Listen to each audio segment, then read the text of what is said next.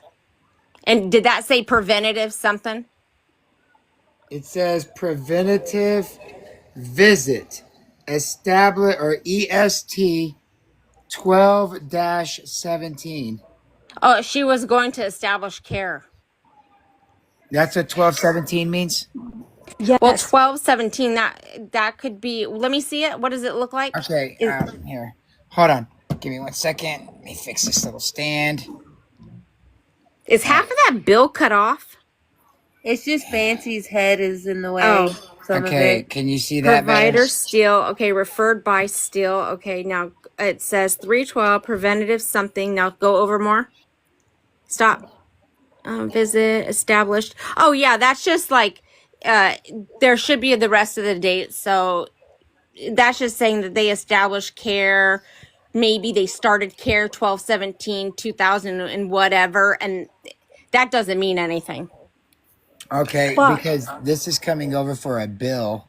Yeah, that's how much they billed out. It was $160. Yeah. Right. So There's the date again. here's right there. my thing about those dates, right? Selected the data. Oh, look, If- here's another date. Received, okay, it says patient payments. Okay, so she did pay it. When? No, it says patients. Oh, 1/11. Payment. The insurance paid. Go over. Yeah, so Medicaid didn't pay anything. Yeah. Hmm. Hmm. Insurance But payments, what's and interesting- neither did either one of them yet at this point. This, I Right. think, is So just a bill. so Medicaid didn't pay it. So they sent the. Well, here's what's crazy. It is against the law to bill a patient on Medicaid. A Medicaid patient never owes. Ever. Thank you. Thank you for that. That's awesome, y'all. Okay, Never, what ever, is ever this? does a Medicaid patient pay a bill. Does that mean anything? Yeah, but that bill is from Mercy Clinic Springfield, right? But here's my thing about the date. If this was just say her date of birth in the Mercy Hospital records, which we know was incorrect, and it was marked as 1993. Okay, so in December, she would have been 18 years old according to the record. She would have been turning 19 in the July of 2012. Thank you, Becky. So That's that is awesome. exactly on the border issue for billing. She's on that cusp of 18 turning 19 where those records could be messed up Yeah, administratively. it can be. Yeah, and It's just interesting that this occurred at that cusp of 18 turning 19 when you would usually age out of the pediatrics. So, for instance, like when my second child turned 18, so he turns 18 in August. He got sick in between me getting him in to see, like, my doctor. So he turned 18 in August. In October, he has a elevated bilirubin issue, right? So he will go completely jaundiced. If we don't get him to the hospital, he could, he can die because his liver, all of his organs can begin to fail. So he got sick in between there, right? So what do? I rush him to his pediatrician because I know that the pediatrician can get him in. He has all the records.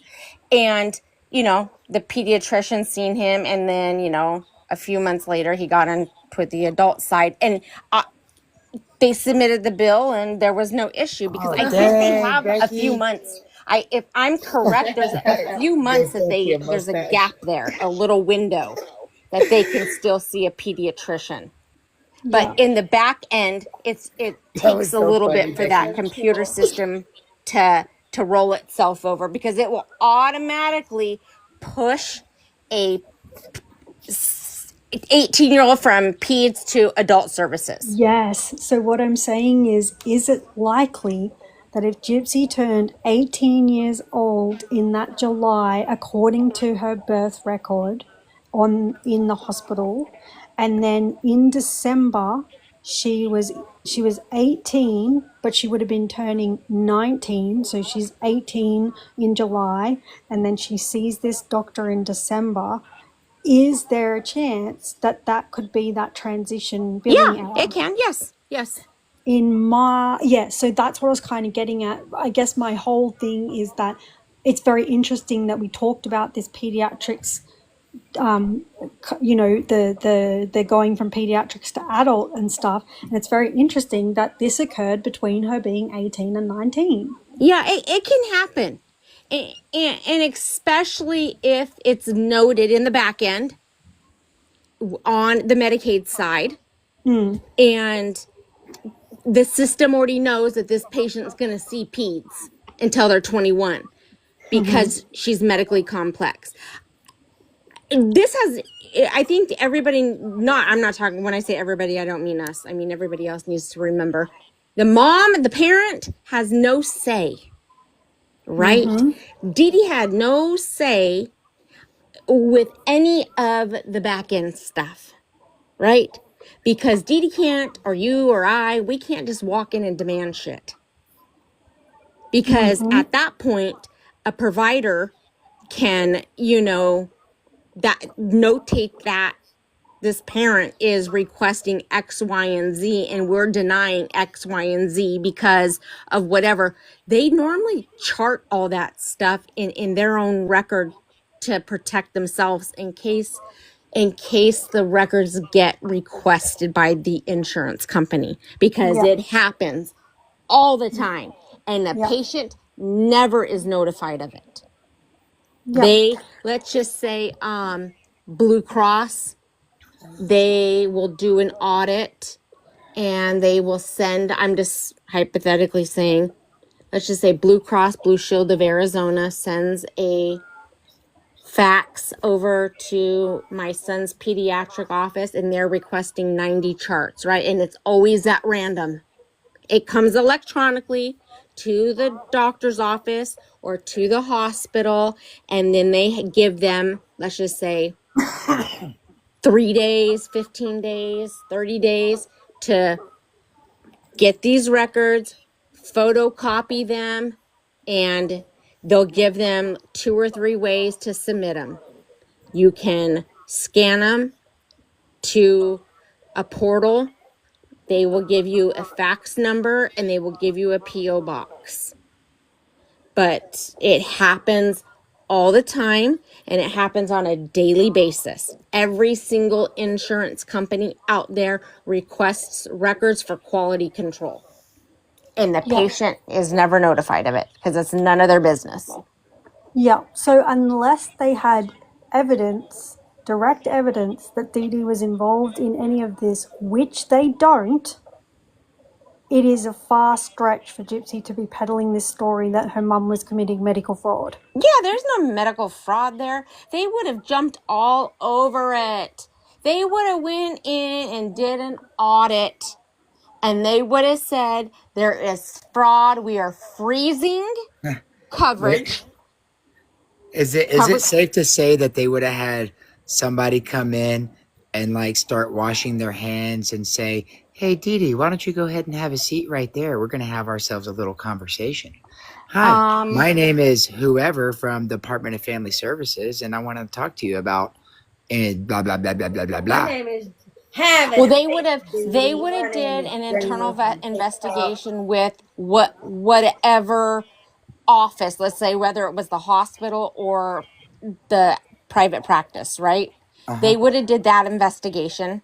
Medicaid would have, requested the records. Medicaid would have did their own audit, and then Medicaid would have reached out to the provider, and they would have scheduled a time to have a conversation, normally on the phone first, and then if anything, it would have to come from the local office, and they would, or they can say, Well, hey, I mean, if they kind of suspected something in house right there, wouldn't they have somebody come and just speak to them directly right then and there?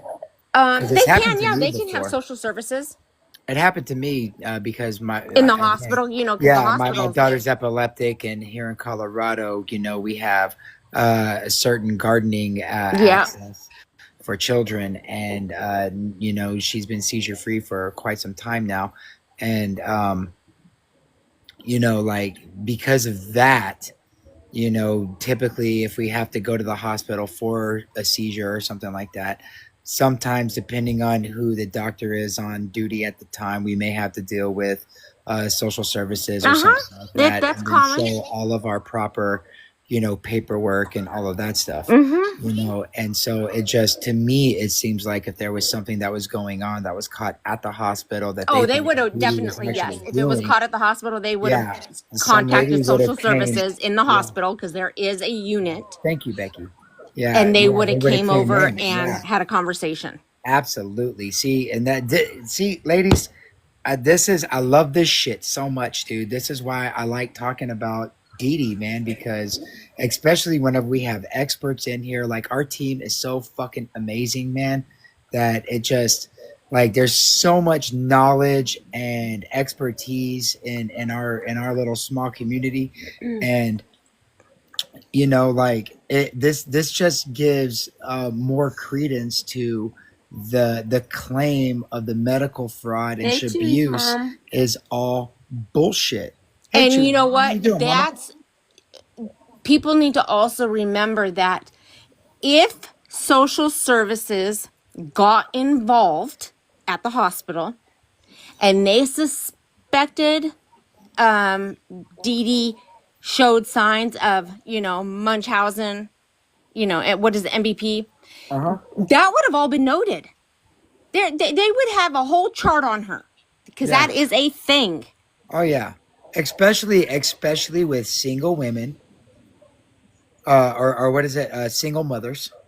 That is a big thing. And see, and the one thing that I noticed about it, whenever what was it, Feldman, the guy that is a leading detective. Oh yeah, the book writer. Yeah. Okay. Whenever he was saying that, talking about MBP patients, he didn't say they or them. He said her and she. And so, what I took from that is that it's typically females that are cases of MBP. And I'm not throwing shade or anything like that. I'm what I'm saying is validating what you're claiming right now, is that typically, if I'm not mistaken, and please correct me if I'm wrong, in the medical field, right, doctors are trained to look for these kinds of signs in female or the patients, I would say, or parents of patients for MBP. Oh yeah, hell yeah! Especially frequent flyers. Yeah. Yeah. And so see, it would be in the notes one way or another. Exactly. See, in truth talk is another medical professional here in our little community too. And so I mean, it just to me it gives more validation of Dee Dee just doing everything she possibly could to try to figure out what was going on with Gypsy and her little ratchet ass, and not playing the system, not doing any of that. Because, like I said, I like to play devil's advocate, but truth be told, the way that I feel about Dee Dee, I got a foot on the positive side of her, and the more and more we talk about it, the more and more I just come over to the fact that she wasn't a saint. Not saying that, but the claims of medical abuse and claims of medical fraud and financial fraud and all this other bullshit. It to me, like, all the claims are they can be made, but there's no validity to them at all. Mm-hmm. Yeah, there's no validity to any of that, and it's really, it's Medicaid is like one of the cheapest freaking people out there. They don't want to pay for shit. 100%. It's like if you're on disability, right? There's no way that Dee Dee and Gypsy would qualify for disability payments from the government if it wasn't proven that they were both had disabilities. Well, not only They don't that, want to pay. You got to remember that didn't Medicaid pay for the one of the electric wheelchairs, the one with all the bells and whistles?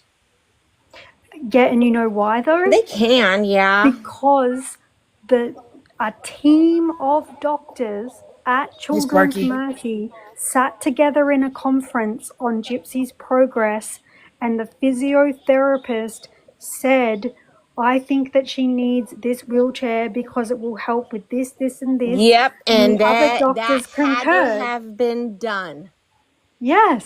Not just one doctor is Yep. gonna submit an order for that, because Medicaid would come back and say, no, she Yep. needs to have seen X, Y, and Z type of specialists. Yep.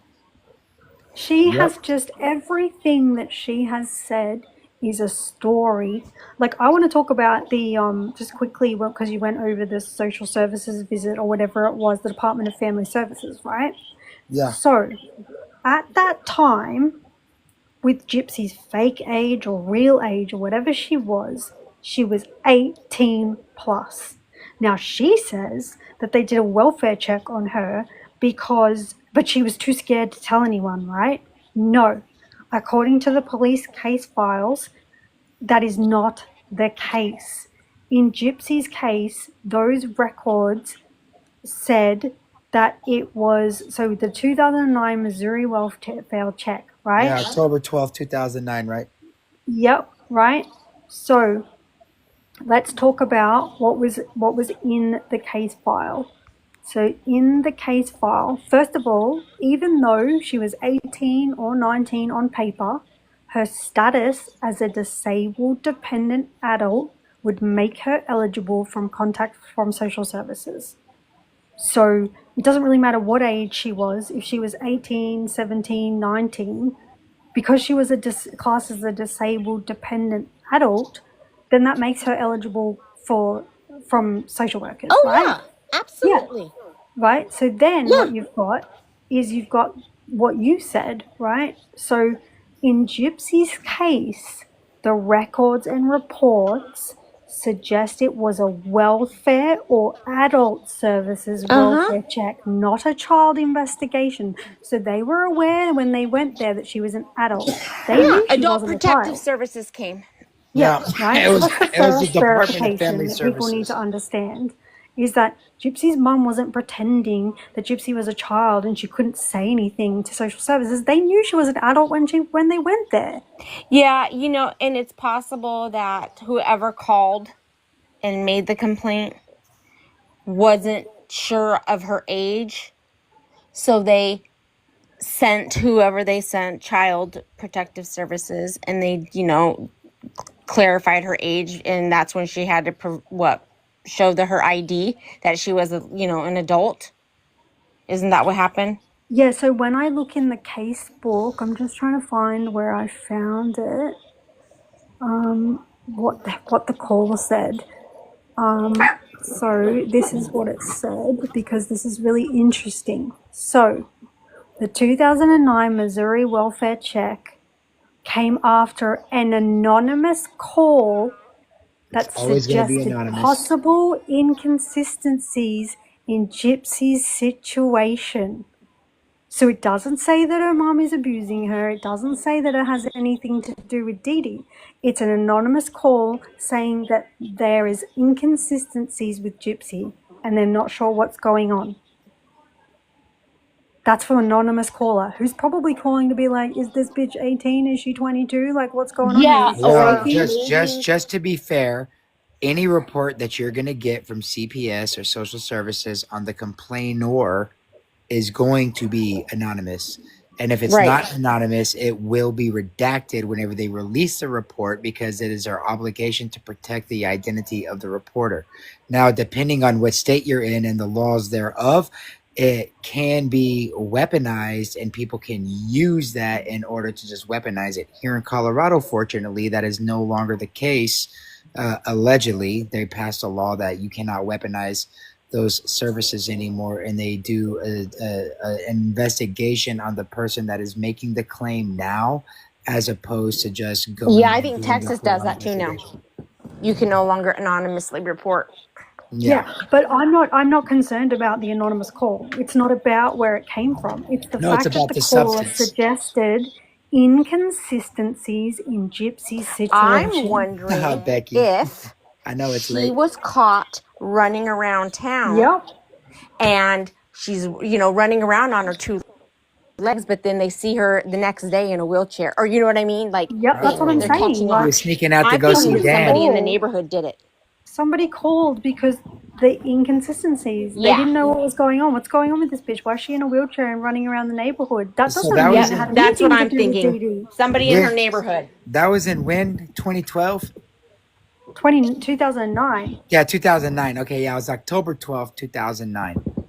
Yeah, So so there's when did she start going nothing to in Vision those. Con?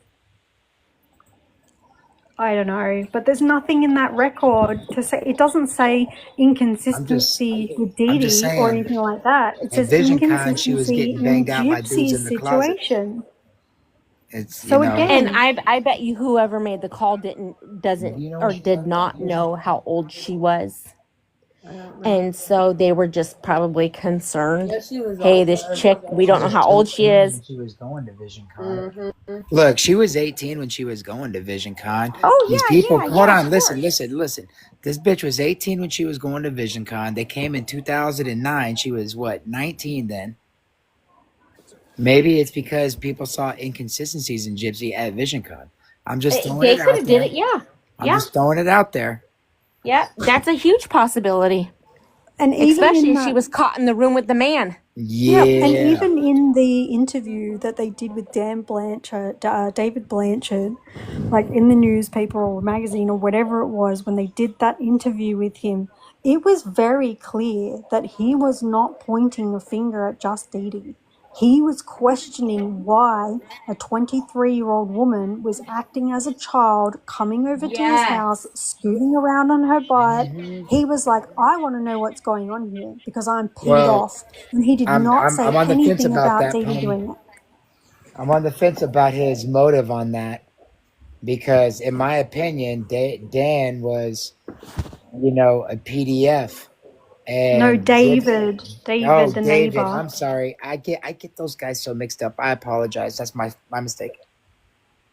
No, that's okay. Like the neighbor was peed off at both of them. He was not claiming that it was Dee Dee that did this. He was like, I don't understand how a 23-year-old woman can be scooting around on her butt when she can use her legs and why she's coming over to play dress ups and play with toys and dress up like a princess in my house with my child. Her butt itched, and because of the paraplegia, she didn't have enough strength in her arms to scratch her butthole, so she had to scoot it along the carpet. She couldn't wipe very well, so she had itchy booty syndrome. And it's just the whole thing is like, bitch, it was you. Stop blaming your mom. It was you, you weirdo.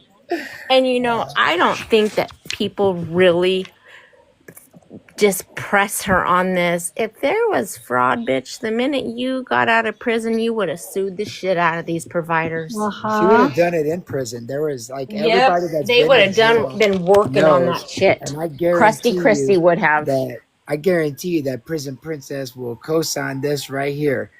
Every single block in every single unit across every state in this country has a jailhouse attorney that is better than any freaking free world attorney because all they got is time to sit Time. read the law books. Yep. And this dude has been in there, or female has been in there for years and years and years, and they got it down, and they make real bread. Sometimes they make more than free world attorneys do. And somebody would have jumped all over that case if there was a shred of possibility. Yeah, she didn't have nothing done to her that did not need to be done. Nope. Period.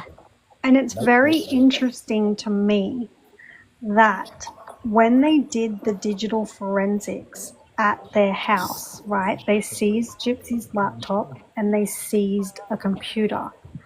When they seized the computer, there was only one login for that computer. One login, one email. So Gypsy and her mum were using the same computer. And she was using that computer to chat to men online, to chat to people, to make fake profiles. And it was the same computer as her mother used. And you're telling me that she was able to do that. And then her mum's coming on and like looking at like mundane things, like checking her emails and all this sort of stuff. And her mum's just gonna, like, her mum was so controlling that she's just not gonna, like, it just makes no sense. How can you be living this double life in such a controlling environment, yet you're sharing one login with your mum? Well, I mean, look, this is why I think that there was a lot more stuff involved with some sort of debauchery that is very, very frowned upon. And I think a lot of people were involved, and it just so happened that the person that they were involved with unalived her mom, and they had to do something to try to figure something out so that this bitch wouldn't roll on everybody. I mean, there's something that doesn't fucking make sense. Like, there's a missing link to all of this shit. In my opinion, and it may have been something that I read, I may have misinterpreted it. I've never been able to find it again. I might have just thought it up. It might never have happened. In my opinion, it didn't have anything to do with that.